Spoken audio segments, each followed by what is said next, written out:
मसीह में मेरे प्यारे भाइयों एवं बहनों, आप सबों को मसीह यीशु के नाम से स्वागत करता हूं।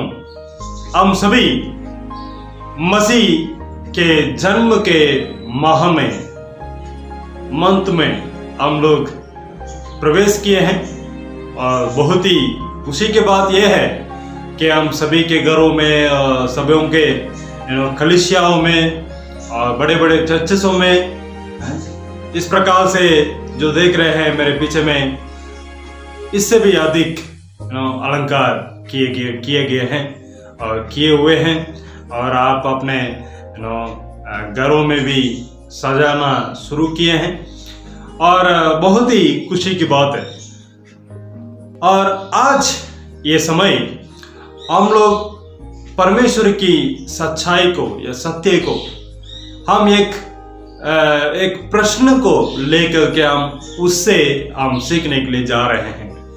हाँ, वो प्रश्न ये है कि ये कई बार इवन मसीह लोगों के अंदर भी ये प्रश्न हो सकता है, या जो अन्य देवी देवताओं को जो विश्वास करते हैं और मसीह को ग्रहण नहीं किए हैं, उन भाइयों और बहनों के अंदर में, हृदय में इस प्रकार से प्रश्न हो सकता है।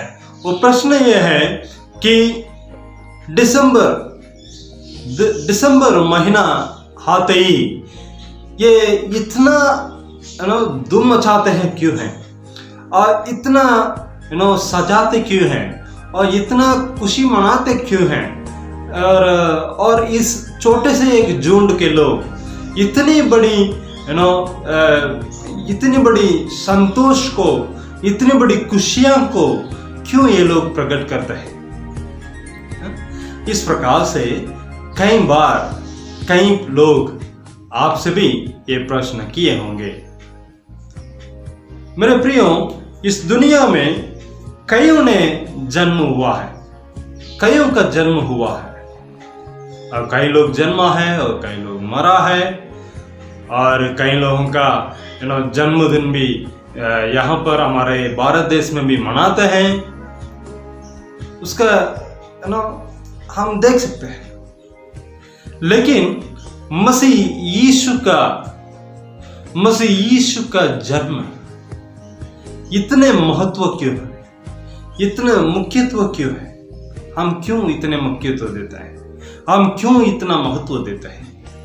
क्योंकि परमेश्वर की वचन यशाया की पुस्तक 63 का 1 में और 1 का लास्ट कुछ पदों में इस प्रकार से लिखा है, जो अति बलवान और बड़खिला पहरावा पहने इस जमता जला जाता है, ये मैं ही हूं। यहां पर इस प्रकार से लिखा है, ये कौन है, ये कौन है, और उसके बाद और 4वां, ये कौन है, ये कौन है, और उसके अंतिम पद के अंतिम लाइन में अगर देखेंगे, ये मैं ही हूं जो धर्म से बोलता और पूरा उद्धार करने की शक्ति रखता हूं। मेरे प्रियो, यहां पर हम लोग देख सकते हैं कि ऐसे ही प्रश्न को लेके हुए कई लोग आज मसीह की इस जन्म क्यों इतना मुख्यत्व है और क्यों इतना खुशियां मनाते हैं लोग, वो भी एक छोटे से झुंड के लोग इतने महत्व में क्यों ये लोग मनाते हैं। मेरे प्रियो, आज हम भारत देश में हम देख सकते हैं, या कोई भी पूरे दुनिया में ऐसा कोई देवी देवता नहीं है जिसने खुद अपने मुंह से बताया उनकी डिवोटिस लोग उनको जो मानते हैं, जो लोग हैं वो बोलते हैं, वो अलग बात है। लेकिन स्वयं देवी देवता, जिसको कहते हैं देवी देवता, वे कोई भी ऐसे नहीं बताया कि मैं धर्म से बोलता हूं और तुझे मैं उधार देता हूं। मेरे प्रियो, सिर्फ और सिर्फ हमारे मसीह यीशु ने इस प्रकार से कहा है कि मैं न्याय से बोलता हूं और तुझे उधार करने का मेरे पास हर प्रकार की बल है। मैं कर सकता हूं, तुझे उधार दे सकता हूं। हाँ मेरे प्रियो, हम देख सकते हैं कि लूका रचित सुसमाचार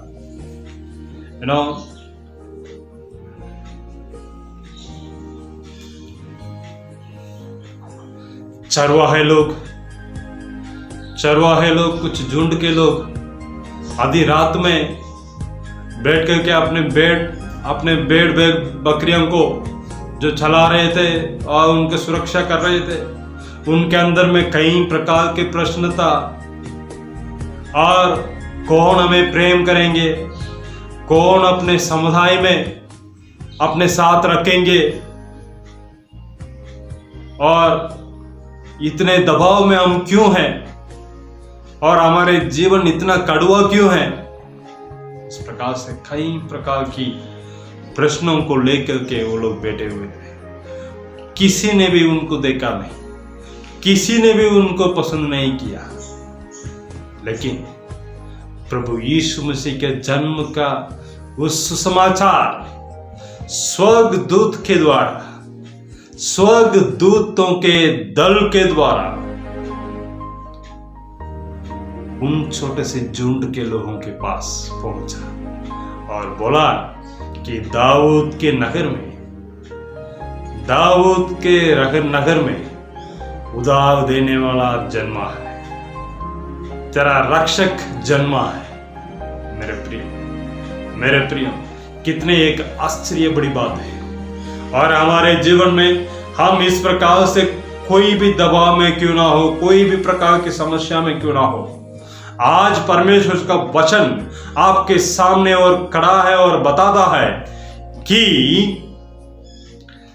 प्रभु का जन्म, प्रभु यीशु मसीह का जन्म का उस समाचार आपके पास पहुंचा है और वो आपको रक्षा करने देता है और वो आपको उधार देता है। हाँ मेरे प्रिय, परमेश्वर करे अगर हम कई भी प्रकार की समस्या में क्यों ना हो, उन समस्याओं से बाहर निकलने के लिए वे मदद करेंगे, वे आपको मदद करेंगे। परमेश्वर करे आप सबों को सुने हुए इस वचन के द्वारा बहुत ऐसे आशीष। आमीन। God bless you.